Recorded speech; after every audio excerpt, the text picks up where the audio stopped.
Welcome back to the Ravencast. Delighted to be joined by Jill Christian and Lee Dixon for an update on the football club. We've got a range of different updates on the club, but I think probably best starting with yourself, Dicko, where you have an update on your role. If you could just elaborate on that, please.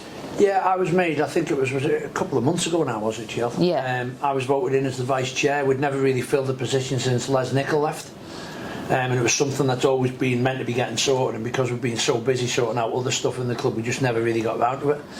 And then in a meeting a couple of months ago, it was done, and I was asked would I be the vice chair, and voted in. And just, to be honest with you, if we're being truthful, it hasn't really changed anything. It's, we are what we are, and we all do what we do. It doesn't add any prestige. All it does, I suppose, in a lot of ways, is it allows, if Jill's off island with work or anything, that we can continue meetings if we need to have them, and I can obviously chair the meetings in her place if I have to. And it was just about that, because we were getting to a point where people were always missing Jill, wasn't there, and we've not been able to go ahead with meetings and stuff because we didn't technically have the right things in place. So now it just means we can move forward with stuff if Jill's not available. Yeah, I mean, obviously what I was going to say is, obviously, does it change obviously what you do day to day, but if you obviously share across the board the roles and responsibilities? We all do exactly what we've been doing. We're all mucking in, we're all trying to help each other out, which has been like that really since I come on the board, hasn't it? Yeah, it's just about everyone getting their hands dirty and peaks and troughs, isn't it? Yeah. It's 1 month one person, you might find that they're doing the bulk of the work, and then the next month it's someone else. To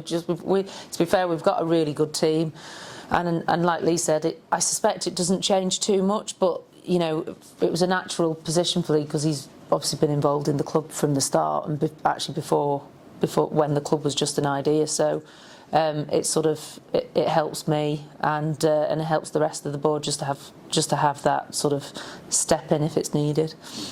And obviously, as a board, as you've gone into this season and you started to look at certain things to progress on, sort of things where we weren't achieving in the last season, and we're looking at improving on. How's that sort of side of things progressed throughout the season in terms of areas that you guys have wanted to hit and achieve this season? Are you be on target for that, or is there things that we're looking at? I think, to be honest with you, and again, you don't want to come across that we're blowing our own trumpets, but I think as a club, and not just about us, I think as a club, I think we've surpassed a lot of stuff. When we go back to on the run-in last season, we were in a place where we didn't know the club was going to exist, weren't we? And we financially didn't know if we would go into the next season. So when you look at that and where we are now, and probably aspirations we had for certain areas of the club, I think we've sort of superseded it really.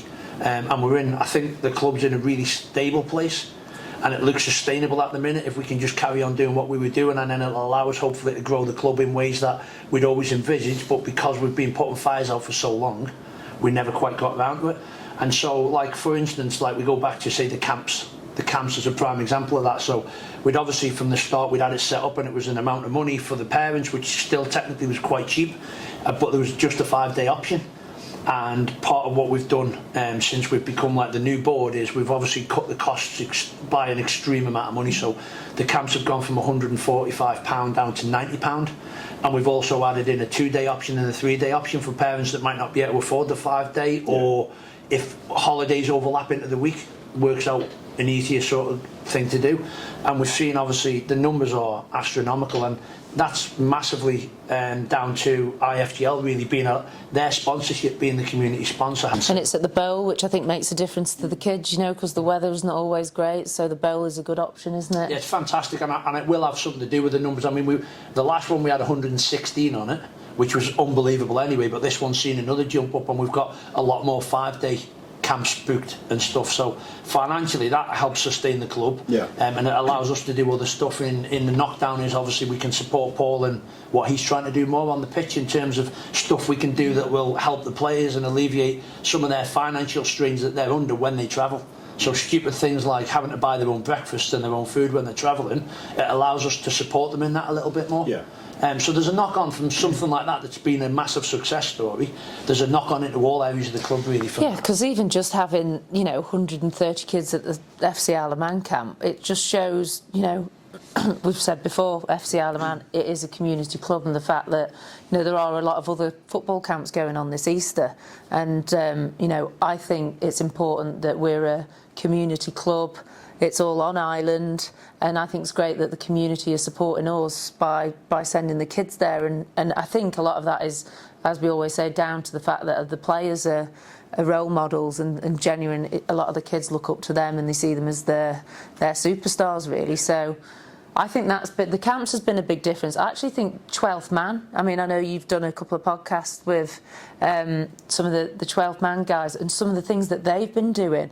That has been, like, for me, and I'm sure for all sort of the volunteers, when you've got such a core group of supporters that are so invested in the club. You know, Bruce is organising the away trips. There's a load of them going away to the away games. They're a real team. Yeah, you know, phenomenal. I missed the game last week. I was away, but the atmosphere was apparently just outstanding. That's one of the best I've ever seen at the Bowl. I think for a sustained period of time, the singing and the drum playing and that just went on and on. It's just brilliant, and isn't it's getting it? better week on week, and even the players, they've always appreciated the fans at the away games and the home games, but it's just going into a different place now. They're coming off even having lost games. They're talking about how good the fans were and the noise and all the different songs they're creating about different players now. It's not just the main ones. They're finding songs for everyone, and they're good songs. And some of them are like quite humorous. And the players have got to love that if you're on the pitch. Yeah. You hear your name getting sang, and then you've got families sat there listening about their child getting sang about. It's brilliant, isn't it? It's just it's been breathtaking, the 12th man's input this season. And one thing that we'd like to get in there, they're even coming down and helping us move the goals off the pitch before games. And I know that the stewards group was under massive pressure trying to get the ground set up in the time they have, and just that little input from 3 or 4 of them coming down to support them doing that on rotation, as I just know it's like Paul Quayle said, it's invaluable. And everyone notices the difference when they're there. And you can't, the stewards in themselves are incredible what they do for us. It's amazing, but to have that input from the fans as well while they're trying to fit in going up the Pinewood for their pre-game drinks and get prepared to come down and sing and all that, and then the game finishes and some of them are staying behind to get the goals back on, and it is amazing, and it's a vision we always had. And again, it's that, I suppose that's another one of them things, we're superseding what we ever maybe thought that could be developed into, and it's a lovely feeling for us, and I'm sure it is for them, that we're so engaged and so invested in each other in what we do. I think the other thing that we always talk about the licensing. I swear one day we'll have I'd say a pint. I won't be drinking a pint. I'll have a glass of wine at the bowl watching them. It will happen. We haven't done it for our game this season. There was some ministerial changes. Obviously, we need consent, so that took time, and we didn't get where we needed to before there were changes. The wheels are in motion. You know, there will be a nice pre-season event that, Lee might talk about later. If not, it's for another day, but it's going to be a great event. And I think our hope is to get the licence for then. So it's just got to happen now. That's the one thing that we've not managed to achieve that I think we want to. But, just looking at, like Lee touched on, the finances are great. We've had IFGL have come on board. They've been giving us loads of support. We're at their office today. Newfield are continuing, things like that. The club's in really good shape. Motor World have just renewed their package for another 3 years. That they're a short sponsor, but it's still a great sum of money that helps underpin what we're trying to do. Yeah. And getting them committing again tells us that we're doing something right, and they see a value in being connected to the club and the community. And sort of fan numbers at the games, I think that's picked up a bit as well. Obviously that Bury game was brilliant. It was packed, and actually even those 2 days of the stress of, was the game on, was it not on, and all of that, which at the time it was really stressful. But when you then sat back at the game and you think, well, actually we've made this happen, and by pulling together as we do, it was we delivered it, didn't we? We delivered it for the fans, which actually a lot of clubs wouldn't have bothered. Not to the extent we did. I don't think the amount we pushed on the Saturday to make it be an event, and the ups and downs throughout the day, the trials and tribulations. Probably had between the two of us probably about 120 phone calls, and Craig. Between us, it was in excess of 120 calls in one day. Well, if you're including Craig, we'll say 150, 160. It was carnage, but we're a good team, and so at the moment really quite positive. And just going back to the footy camps again, obviously you're talking about the camp's been at the Bowl now as well. Yeah.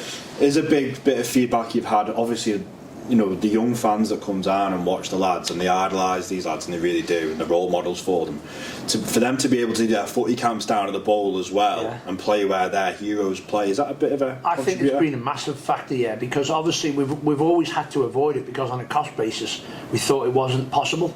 And then by default, it was forced on us because of the weather in the last camp. We had to move it from up at the Vagabonds down to the Bowl, and obviously we had to have quick discussions. It was like I got a call on a Sunday saying it can't happen. We had 116 kids coming down. I was like, it's got to happen for at least one day because I need time to do something. And I went and spoke to Emma Callow and a few of her members of staff who were absolutely phenomenally helpful. They helped us get the facility quickly, and then holding it there, I just think it was a massive thing for parents, because what actually happened is, and we were speaking to Callum about it, we had a massive, all of a sudden, people who'd booked on the 3-day one, booked on the 2-day one, and added the 2 days on, and I think it was due to the fact that they're not worrying now about them going up in the mud and the rain and the wind up where it was, which is fine. It's a great place to hold a camp with the clubhouse, but moving to the Bowl, I just think it adds something different. Yeah. It's a lot more sheltered. You're never going to come home covered in mud. You might get a little bit wet, but the FA were fantastic in helping us. They gave us the facility, the changing rooms, the boardroom to use if we needed to when it was really bad. So I just think the whole thing of going to the home of the Ravens for the young fans, I think it was a game changer, and I think it was for the parents though. I think it just, I know, so I'll tell you, my wife, my kids run it for the first 3 days, and she's always worried if they have 3 days in the rain and the wind in the middle of winter. But all of a sudden she said, well, do you know what, if they want to go the last 2 days, that's fine. And all of a sudden they're down for the last 2 days. So I can tell you from my perspective what my wife thinks like. Yeah. If it was down to me, I'd have just chucked them down for the week. And that I'm thinking there's got to be a lot of other parents out there thinking the same about the kids. But I'm sort of slightly off subject, but I feel like I've got to say, because you were talking about the fans and how the young fans look at the players as role models. I can't remember the name of the game, but it was a couple of weeks ago, and I think we were maybe 2-1 down or something.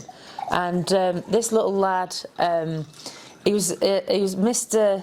Is my son's school teacher's son, Mr. Davidson's son, and he had red hair. Someone made a comment that it was Simo. Simo was making a comeback, and I sat behind this little boy, and he'd won the Manx Telecom Hospitality Day. So him and his family had been on the pitch, had their picture taken with the players, and had done like a warm-up with them. And I was all fed up because we were losing. I can't remember. You know which game it was? Yeah, we were losing. We were losing. Yeah, and I was sat behind this lad, and he was so infectious. He was singing the songs, he was cheering, shouting, clapping. Anyway, fortunately we turned it round and we won as well. This lad. Maybe was it the West Didsbury game when Steve scored in the last minute? Yes, that was it. Yeah. And this kid was just brilliant, and even me watching him and his reaction to the players was just priceless. And I think for me that sort of, we can always forget because our mind's on other things. If you're not doing well in the league, the fans not going to come. If the fans don't come, and the sponsor's going to come, and all that, the kids don't care about that. No. And watching this little boy love it as much as he did was just made my week. So I definitely think, like you said, being at the Bowl, being around the players, can make a difference. Another thing off the back of what you've just said there, Jill, about the match day prize that Manx Telecom do. Something else we've added in, which has been a huge success story, is in our quest to try and help local businesses and stuff.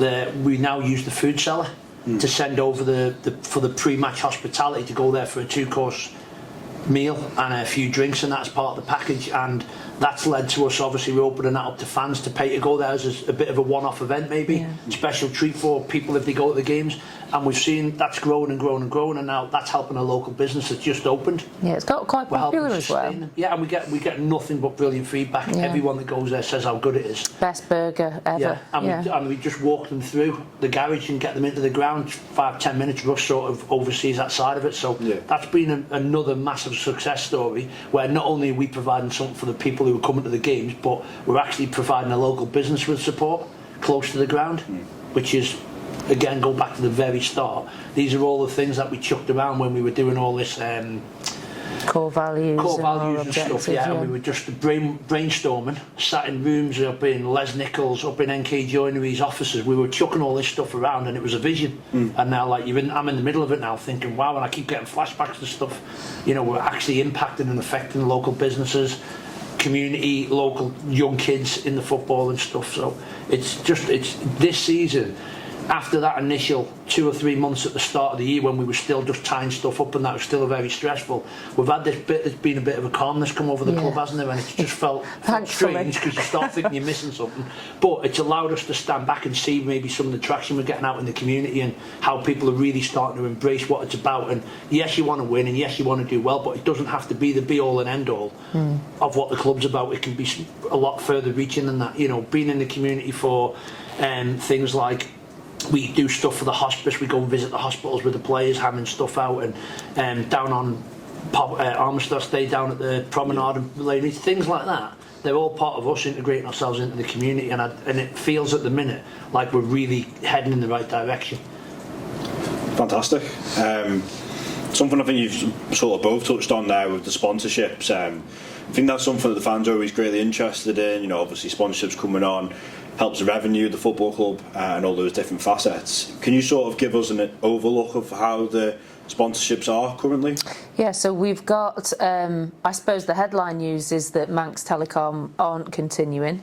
I think they've been our main sponsor for actually 5 years now, and they've been, you know, a fantastic support, and frankly, probably last season, had it not been for their continued support, you know, we'd have been in real difficulty. So can't thank Manx Telecom enough for their support.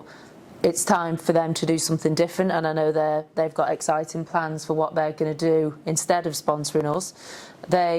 I think, and I'm sure they'll speak for themselves on this, but the feedback is they've really valued the sponsorship's it's delivered on everything that they were looking for it to do. But it is time for us to now look for a new main sponsor. For me, I hope that local businesses will see this as a possibly, you know, it's a brilliant, really one-off opportunity, because we're everywhere. We're, you know, on the radio, we're in the papers, we're in, you know, it ticks all the boxes that you can imagine a corporate needs to tick. So we are looking for a new main sponsor, but obviously we've got IFGL, who are a significant sponsor and have been fantastic support. They're continuing, Newfield are continuing, Motorworld are continuing. We've got obviously B&B. Just announced the steam packet. We've just announced the steam packet, and we've got a really, again, they've got some great projects that they're working with us on. Actually quite excited about things that we're doing with the steam packet. So all in all, really good on the sponsorship, but we've now got a couple of sponsorship packages, such as the mascot package and the main sponsorship, that we're looking to fill. So if any business, you know, has some spare revenue, reach out and have a chat, because I think it's a good opportunity and I think it's value for money, and I know Manx Telecom would echo that as well. But, you know, so if I was having this discussion maybe 2 years ago, I'd have been concerned about the fact we needed to fill that. It is, obviously, that's now my main task. But I feel like I'm enthused to do it, and I don't think we should have too much difficulty, because we're so embedded into the island now, and that I think I'm hoping that we don't struggle. We never felt like this time last year, did we? No. When we're talking about the peaks and troughs, and we were in a really bad place last year. We were trying to, so much going on, so many problems as we were seeing them as. Everything seemed like a problem, and it was all energy and meetings and time, and we're going into a different place now, and instead of being something that you would dread, that Manx Telecom have decided to go in a different direction. It's quite like you feel like people out there will want to connect with us and want to be involved with us. So it's just about, obviously Jill will have all their meetings, and hopefully we can deliver someone that'll step into Manx Telecom's role, and we can deliver for them what we've delivered for Manx Telecom in value. And obviously there's so many different things that you as a board and as a collective, as that team, have to react to. So we've just reeled a few of them off, like with the camps, you've had to move up to the bowl last minute. The situation with Bury, that was all very last minute. Sponsorships, you know, some don't go ahead and you have to bring other ones in. You have to be very reactive, I can imagine, as a board to certain things, and at the end of the day you've all got your own jobs as well, outside of the football club. How has that been this season in terms of having to react to things and sort of drop what you have in your own personal life? And I mean, I'm going to say the Bury weekend was a challenge. Yeah, that was probably the pinnacle of it all, really, for stress. And you know what? I think I woke up that morning, I've never yet watched a Bury match because I've always been away, and I thought, oh, I can't wait for today. I can't believe I'm chair of a football club that's playing Bury. And I couldn't wait for the day, yeah. And then as the day unfolded, it just got more and more stressful. And but you know, we've got a really good team. We've got, you know, Russ, who's fairly new on the board, is incredible. His workload and what he gets through is fantastic. On the finance side, exceptional. You know, and Andy and Sarah as well. Yeah. And I think, you know, it's as I say, that weekend it happened to be me, Dicko and Craig that sort of picked it up and ran with it. Another weekend it could have been someone else. Yeah. And they are doing it in other areas. So obviously Russ and Sarah deal an awful lot with the merch and stuff, and Andy deals a lot with the merch with Sarah and stuff they do at the ground on match days, like the golden goal and the pound for the ground and stuff like that. When you're doing things and you think, oh, I'm stressed out and I've got a lot to do, everyone's doing exactly the same, just all in their own different ways, and everyone's invaluable to the team, because like Jill said, we are all the team, and it's like your team on the pitch. You know, every now and again you're not carrying people, but they might not be doing as much as you, but then 2 weeks later they'll be doing stuff to help take the pressure off you, because Jill's busy with work, or I am, or Jill's off island, or I am, or Sarah is, or Andy is, and we're just constantly stepping into each other's roles to make sure that we deliver exactly what we're meant to be doing, and it has become quite seamless, really. Yeah, it's nice actually, and we've got there's what, 5 of us, and it's a team that worked hard.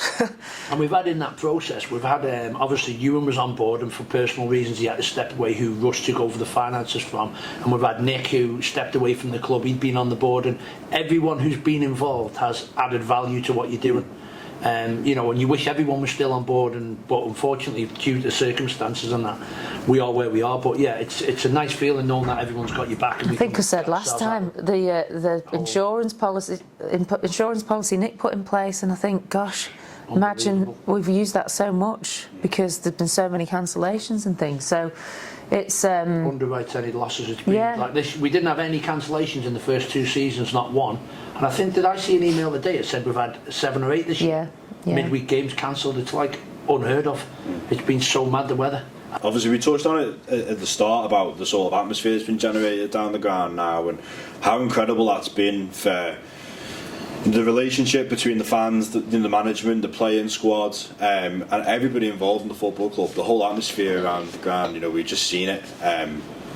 At the Ramsbottom game it was fantastic, the Bury game is fantastic, and it really feels like it's starting to generate back to where it once was again. I don't know if you could sort of add or elaborate and comment. Well, I had a little bang on the drum the other week, didn't I? Doyle said that in an interview, but I didn't know if he was joking. No, it was great. But, well, funnily, when I was away this weekend, we had the Bury programme in the car, and we had the Ravens songbook, and it just stuff like that. But, you know, what better, when you work hard, and every person, yourself, Callum, everyone does, and then you see at the ground, you know, we might be getting 950 people, whatever, but they're generating that noise. And like I said about the little fan, Mr. Davidson's son, hope I'm pronouncing that right, but how much he was loving it. You can't help but, yeah, our stuff is the boring stuff, it's the headache stuff, and sometimes it can get you down, because like you said, we're all busy. When you see the fans like that, it's all worth it, isn't it? Yeah, and one of the things, like, you go back to that first season, a lot of the atmosphere was generated on success on the pitch, of being we're winning all the time in the second half of the season, and so it become the thing. Everyone had that anticipation that we would win. Now I think what we've got now is, like I said, I think I mentioned it before, it's not driven on having to be on the success of it.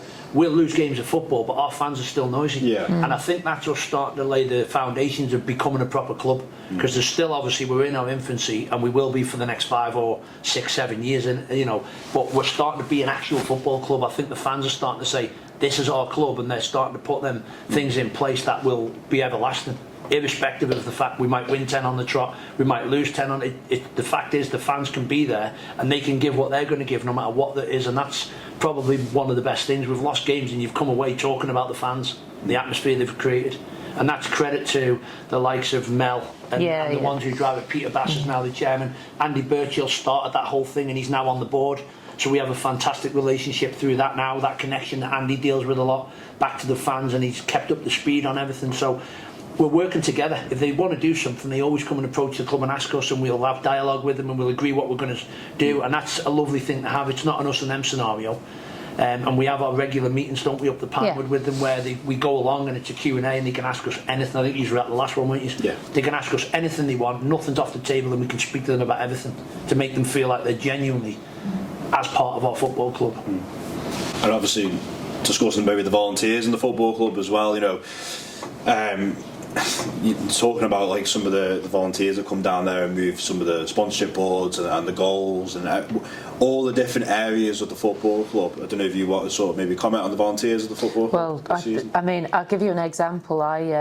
So Jane Bottomley and Karen, who obviously were and are big Corinthians fans, we were short of stewards. They've come down and they now help out as stewards.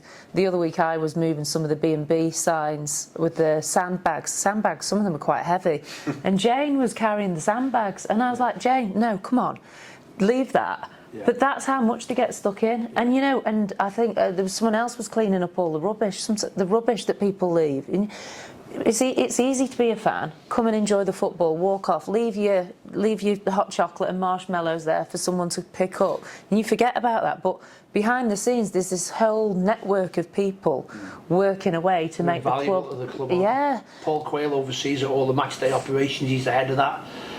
Me and Andy sort of are there with him, but we don't really do all what he does. We're just there to assist him and be a link back to the board, so we have a finger on the pulse of what if he needs help on a day, he can come straight to us and get an immediate answer. But the actual volunteers are phenomenal, like what they do. You know, Paul gets ultra stressed, and I think he'd be the first to admit sometimes he gets pushed over the edge, and you'll get a 7-page WhatsApp message off him at 3 o'clock in the morning.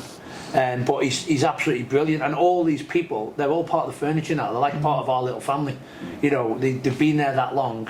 You couldn't really probably do without them. So, well, I mean, just another example, and you probably won't like me for saying it, but Sam the other week, we couldn't get the live feed working, and Sam was not at the match. We tried, you know, I'm a total technophobe. Craig tried, couldn't get it working.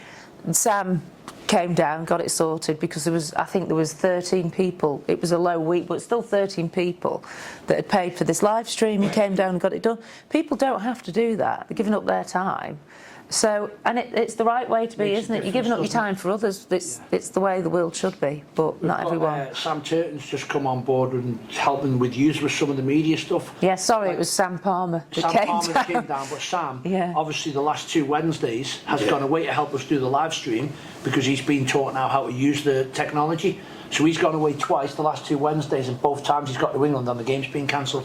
He's actually took his time to travel on the boat in the day with his car to come back in the middle of the night, and both times the game's off. Now, people don't get to hear that. No. And like, I'm looking at Sam thinking, I actually feel like I should be apologising to him for what he's done for the club, but that's the lens people go to, and you know, you would never want anyone to think that them things aren't appreciated. Yeah. We've had one of the stewards, Anthony Collis. Anthony Collis, like there's a lot of stories I could say about that. I know he wouldn't want me to, but financial support he's given the club as a fan and someone that comes down and is also a steward, him and Helen, and what they do to support bringing Jacob over for all the home games, and the support they give Jacob, it wouldn't be possible for him to do what he does without Helen and Anthony. But also they've, like, go back to that first season, we were going to have to pull out that cup when we went to play Darwin. We weren't going to that game. It was only that Anthony said he would fund it that we were able to carry on in that competition, which ultimately led to us winning the tournament. And you look back and think that's because of Anthony. Yeah. He's a fan, he's a steward, but he's actually given us that financial help. It's incredible. Do you know what I mean? And that's carried on. He's done it in more games since. He's actually helped us on some of the away games and stuff. And like, he wouldn't want me to say that because he's not the kind of man that wants that said. But it's like, people don't get to hear enough of these stories, but they are everywhere around the club.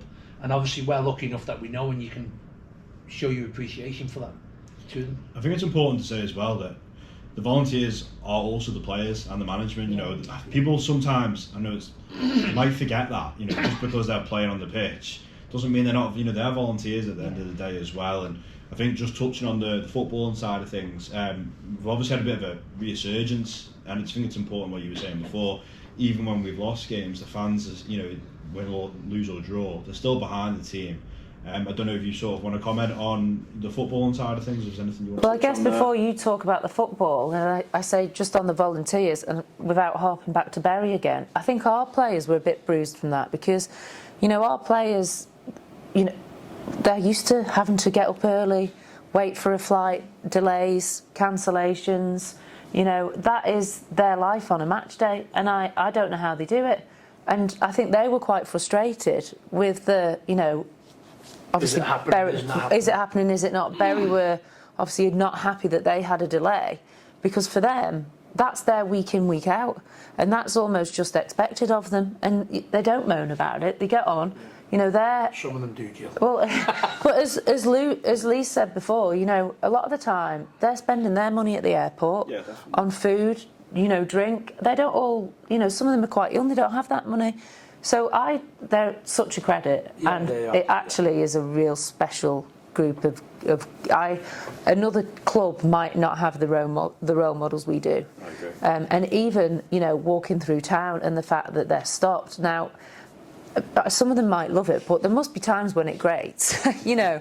But I just think it's phenomenal, and our match day is so much more difficult than any other clubs, but they get on with it, and so it does make it more difficult to go ahead and then get 3 points, because they're, you know, they must be knackered. And you know, I'm fortunate enough, or sometimes you feel unfortunate enough to have been there and done it with them, and the amount of travel.